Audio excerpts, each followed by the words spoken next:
Life at सराय रोहिड़ा का आज है दिन 20वां और ये 21 दिनों का चैलेंज जिसके अंदर मैं आप लोगों को सराय रोहिड़ा की मेरी डेली लाइफस्टाइल दिखाता हूँ। तो अब ये चैलेंज ख़त्म होने को है।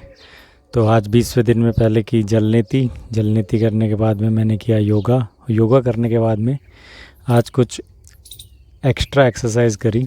जो ये कि मैंने स्ट्रैप मंगा रखा है, इसके द्वारा अलग अलग जिसमें कुछ पुशअप्स पुलअप्स के कुछ पैटर्न है जो मैंने इस पे दोहराए।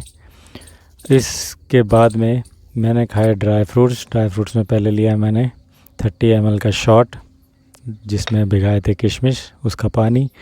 उसके बाद में बाकी के ड्राई फ्रूट्स छील के सारे एक साथ इनका भी एक शॉट मारा और इनको चबा चबा के खाया। इसके बाद में नंबर आया जो कल का बचा हुआ तरबूज हाफ पीस बचा था उसको निपटाया और उसके बाद में आया लंच का समय। और आज लंच में क्या था, सॉर्टेड था, रात की ठंडी रोटी थी और हमारे पास है छाछ में भिगोई रोटियां और उसमें काट लिए कांदे डाल के छाछ में भिगो के फिर खाने को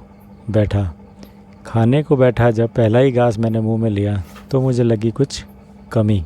इसमें किस चीज़ की कमी हो सकती है? वो कमी थी केमिकल एक्स, जीरा और काला नमक। तो ये केमिकल एक्स इसमें मिलाने के बाद में जो पहला घास मैंने लिया उसके बाद मेरा एक्सप्रेशन ये रहा।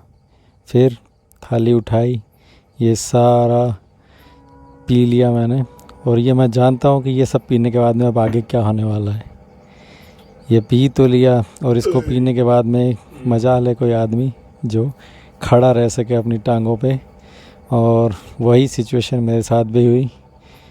मैं पी के अगले ही 5 मिनट बाद में लड़खड़ाता हुआ गया, लैपटॉप और सारा सामान साइड में रखा और ये आदमी हो गया ढेर। अब इसे कोई नहीं उठा सकता और ये अगले 2 घंटे पड़ा रहा ऐसे ही और फिर निकलता है कमरे से बाहर निकलता है। फिर भी अभी भी इसको हैंगओवर है उस नशे का। तो इस हैंगओवर को उतारने के लिए फिर मैंने प्रयोग में लिया बुल्गारिया से आई हुई नेस्कैफे की कॉफ़ी। ये बुल्गारिया से ख़ास मेरे दोस्त प्रभाव लेके आया था और उसका ये आखिरी शशे था जो ये आज हम सनसेट देखते हुए ख़त्म करेंगे। सनसेट देखते हुए, कॉफ़ी पीते हुए, फिर आगे की रूपरेखा मेरे दिमाग में चल रही थी। और वो आगे की रूपरेखा किस चीज़ को लेके हो सकती है? डेफिनेटली वो डिनर ही होगा। तो आज खास डिनर में क्या है? तो टन आज ये डिनर में सांगरी। तो सुभाष कुछ सांगरी लेके आया था तो वो सांगरी आज बनाने जा रहा हूँ मैं। वैसे सांगरी में मेरा हाथ तंग है। अक्सर मैंने जब भी बनाई है तो सांगरी में कुछ न कुछ कमी रह ही गई है, पर आज मैं फिर से प्रयास कर रहा हूँ। पर आज मैं कुछ थोड़ा नए तरीके से कर रहा हूँ। इसके लिए मैंने पहले सांगरी को ऑयल के अंदर फ्राई कर लिया। अच्छी खासी फ्राई करने के बाद में उन सांगरियों को मैंने फिर सेपरेट कर दिया।